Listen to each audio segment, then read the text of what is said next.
You know what, cloak seller, keep this material, give us some medicine. Because everybody goes to the cloak seller for their medicine, right?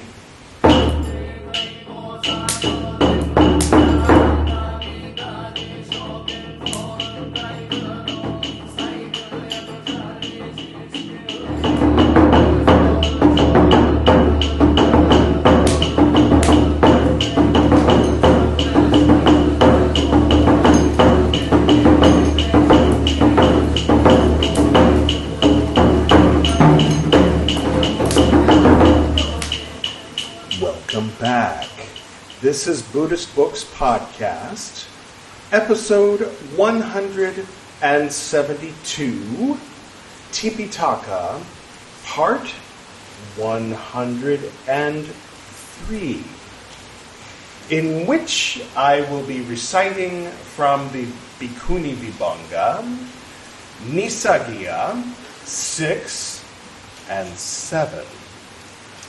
For those who have never seen me before, you may wish to start at the beginning of the Tipiṭaka playlist by clicking here. Then things will make a little more sense. However, if you choose to make this the first episode in the series that you've ever seen, then I'll just briefly explain. So today we're reading the scriptures of pre-sectarian early Buddhism. And I've got this handy thing up here that here on the far left is a symbol that I'm using to represent pre-sectarian early Buddhism. Later, after we finish pre-sectarian early Buddhism, we'll get into the early Mahayana scriptures. You might notice I skipped one. That's because the commentaries of Buddhaghosa and others came from after the beginning of Mahayana and helped to solidify what we now know as Theravada. Interesting. And then later on, Mahayana developed a bit and absorbed some elements of the Tantric movement, which was also happening in Hinduism, and became what we now know as Vajrayana, in two different forms, the Tibetan and the Japanese. Shingon is the name of the Japanese Vajrayana. And then, of course, around that same time was developing Chan, with those sort of wild, funny monks that would, say profound things and stuff like that. And then after 400 years, that became what we now know as Zen, where everybody's very strictly sitting and someone's hitting with a stick if they yawn or something. I love Zen. I don't mean to be picking on it. But for today, and for the next probably several years, we'll be focusing on pre-sectarian early Buddhism. Now, Bhikkhunivibhaṅga means nun analysis, but in this context it means the rules for nuns. And Nissaggiya means forfeiture, meaning the rule that one of these nuns is going to break a rule. There's like a few nuns that are the usual suspects, as it were.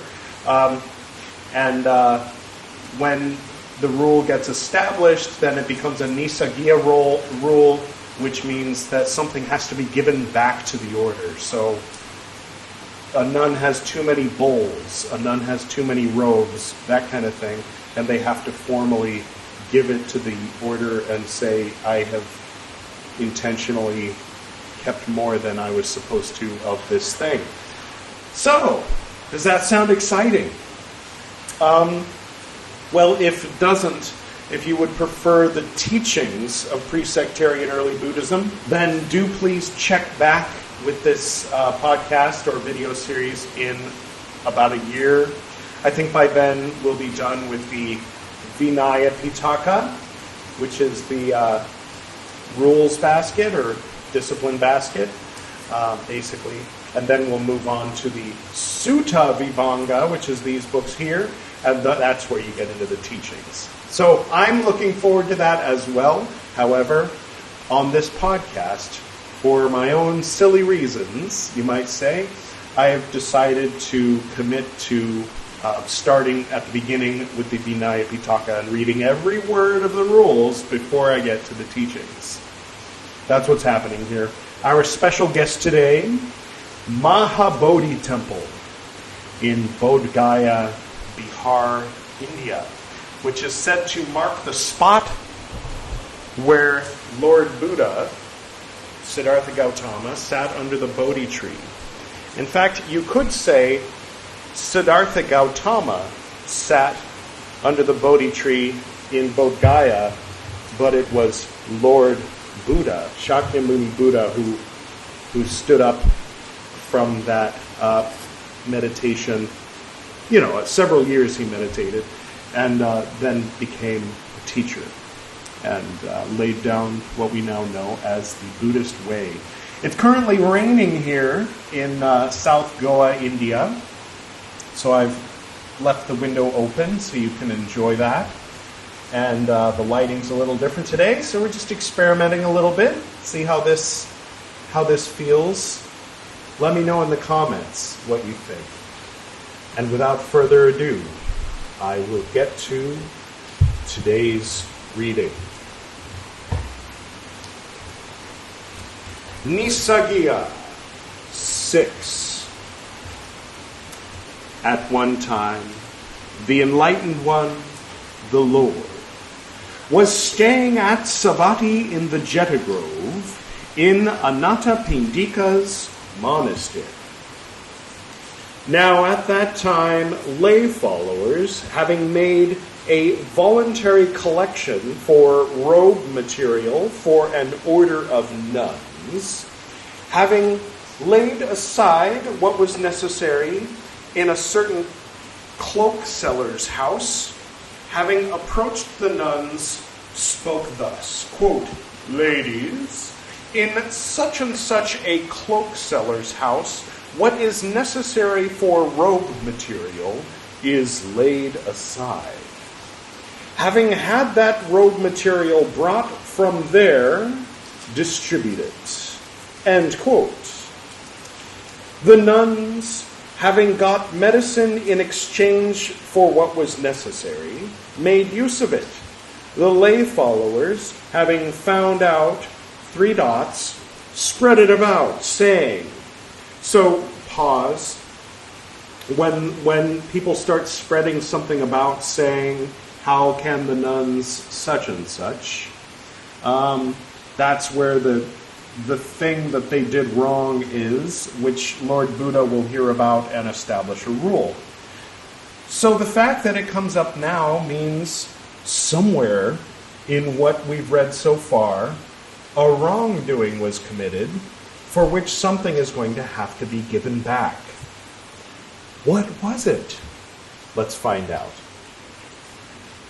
Spread it about, saying, quote, "How can these nuns get something in exchange for what was necessary, parentheses, and parentheses, appointed for another thing, destined for another thing, belonging to an order?"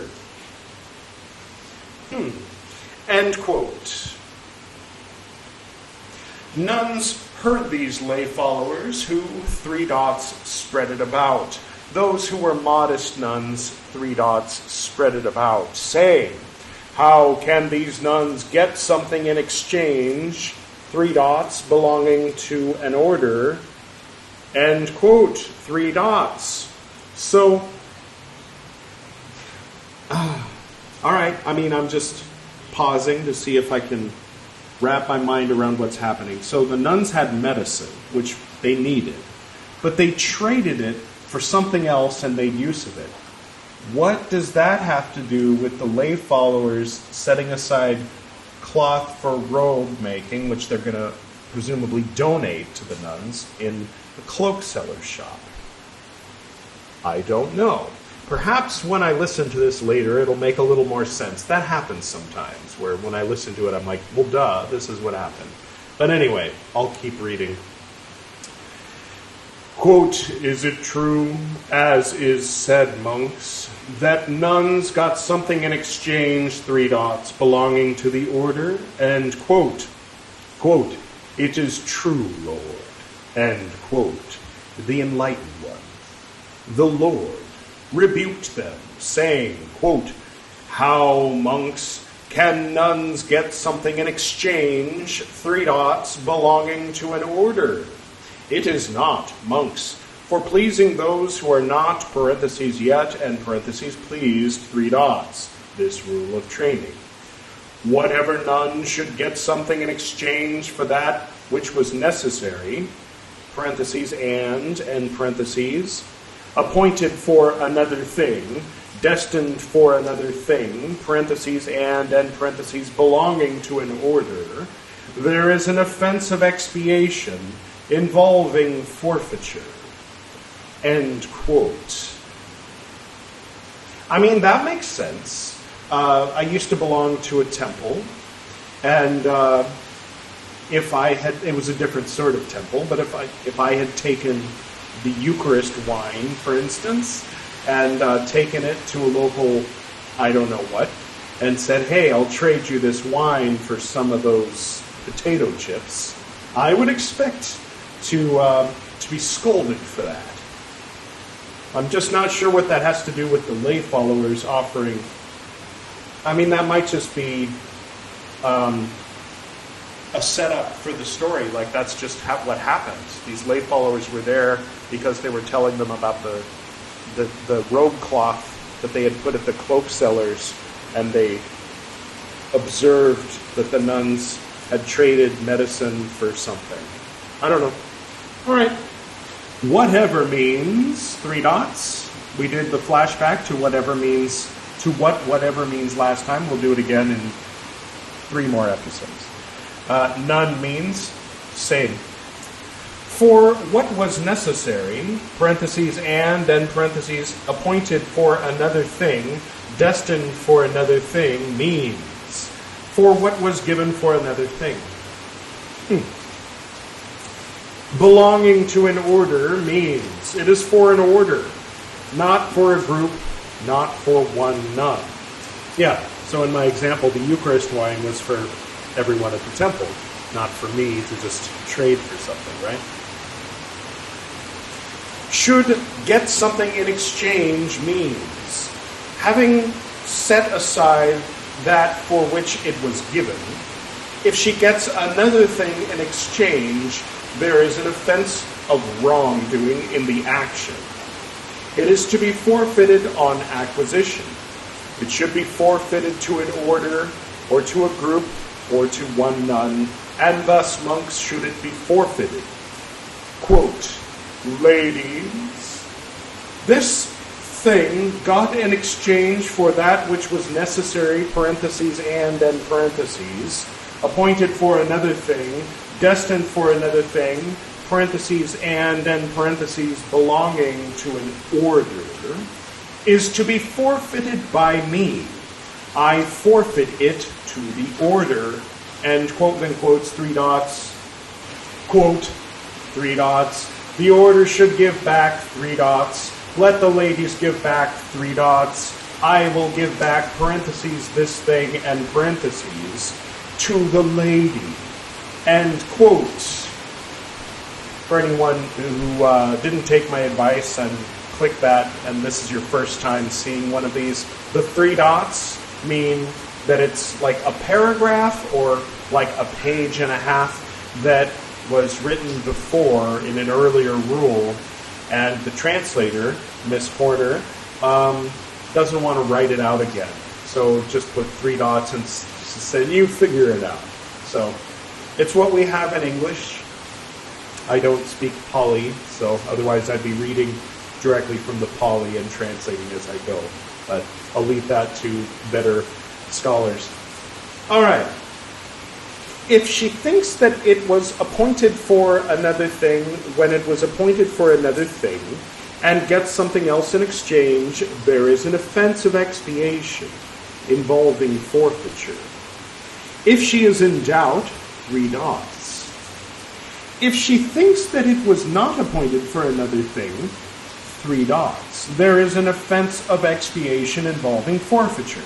So in all 3 of those examples, it's forfeiture, right? Nissaggiya. Having acquired what was forfeited, it may be taken as, so to speak, a gift. Okay?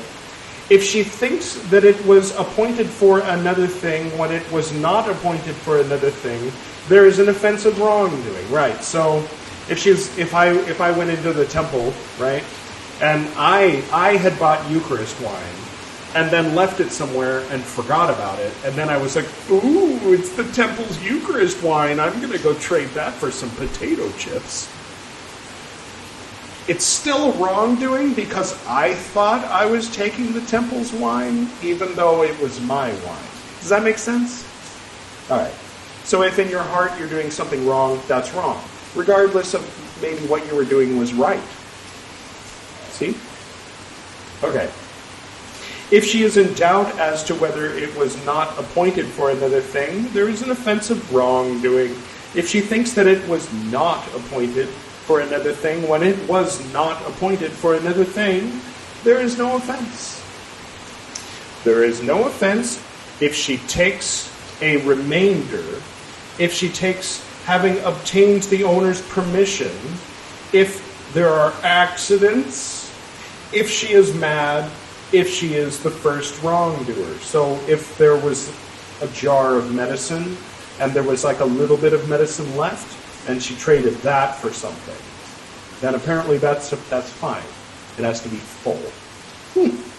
Or maybe a remainder means specifically like leftovers. Never mind. All right. Well, cool. That was Nissaggiya 6. Now, let's find out about Nissaggiya 7, shall we? At one time, the Enlightened One, the Lord, was staying at Savatthi in the Jeta Grove in Anathapindika's monastery. Now at that time, lay followers, having made a voluntary collection for robe material for the order of nuns, having laid aside what was necessary in a certain cloak seller's house, I wonder if this is going to have anything to do with the rule this time, having approached the nuns, spoke thus, Ladies, in such and such a cloak seller's house, what is necessary for robe material is laid aside. Having had the robe material brought from there, distribute it. End quote. And the nuns, although having themselves asked for what was necessary, yet having got medicine in exchange, made use of it. The lay followers, having found out, 3 dots, spread it about, saying. So I think what happened here was they got there and said, okay, there's the robe material that's being donated to the order, but let's get medicine instead. You know what, cloak seller, keep this material, give us some medicine. Because everybody goes to the cloak seller for their medicine, right? Anyway, or maybe next door was the chemist. That's what they call pharmacies here in India. It's very cute.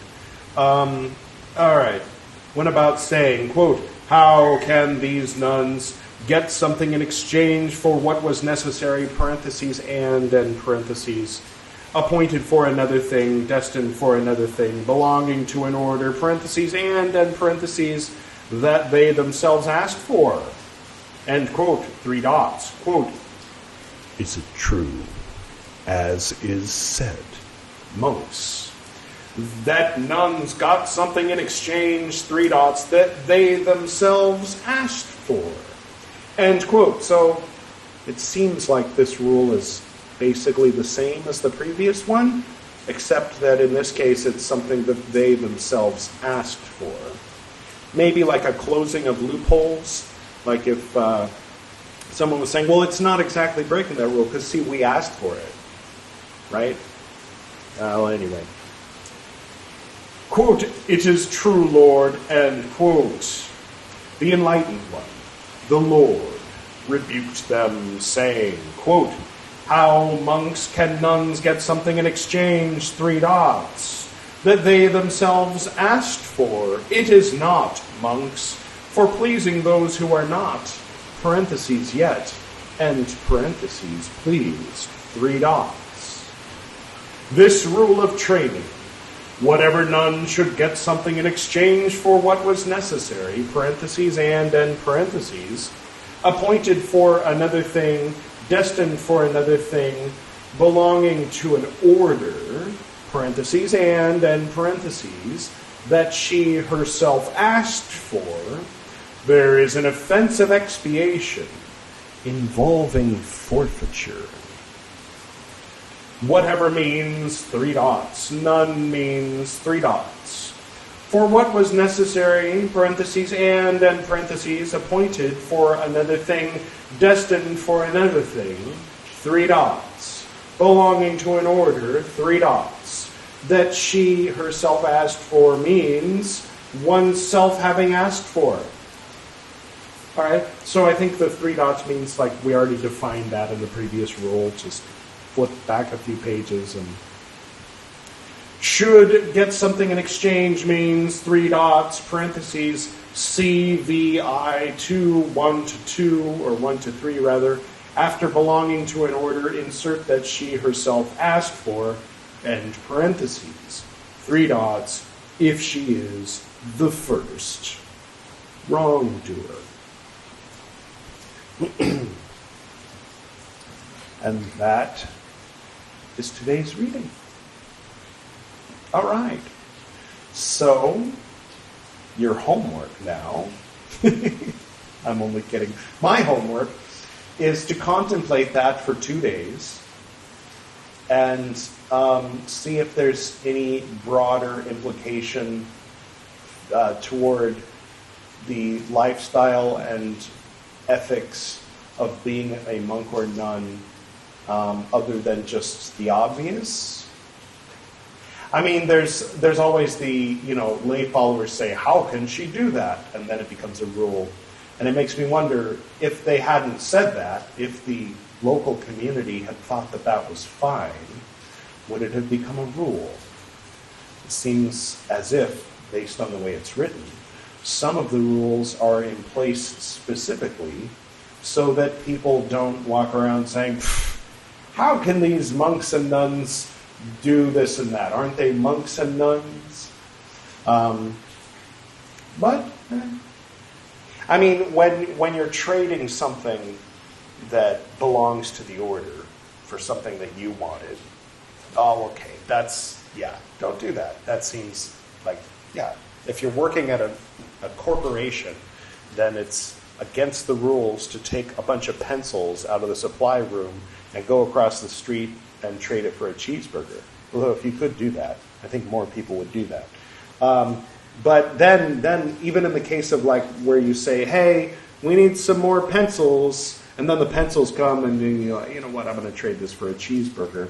Even if you slice it up into 100 pieces and distribute little thin slices of cheeseburger to the order of nuns, I mean, there might be other things wrong with that, like asking for meat is against the rules, for instance, at least the rules for monks. Anyway, I hope you enjoyed today's episode, and do please, if you haven't yet, and you did enjoy this episode, go ahead and subscribe to the channel. That would be very cool. And one of these days, we're going to read a rule that's more interesting than that was, and every 10 episodes, we read one canto of the life and liberation of Padmasambhava. Special thanks to our guest, Mahabodhi Temple. Special thanks to the rain. And special thanks to the landlord's dog for being quiet through the whole episode. Pretty cool. I think the good vibes you sent last time had an effect. I will go ahead and close. To the north and to the south, to the east and to the west, to the spirits of light among us, and to the spirits below, we send out our reverent love and compassion. May all beings be happy. May all beings be serene. May all beings be in peace.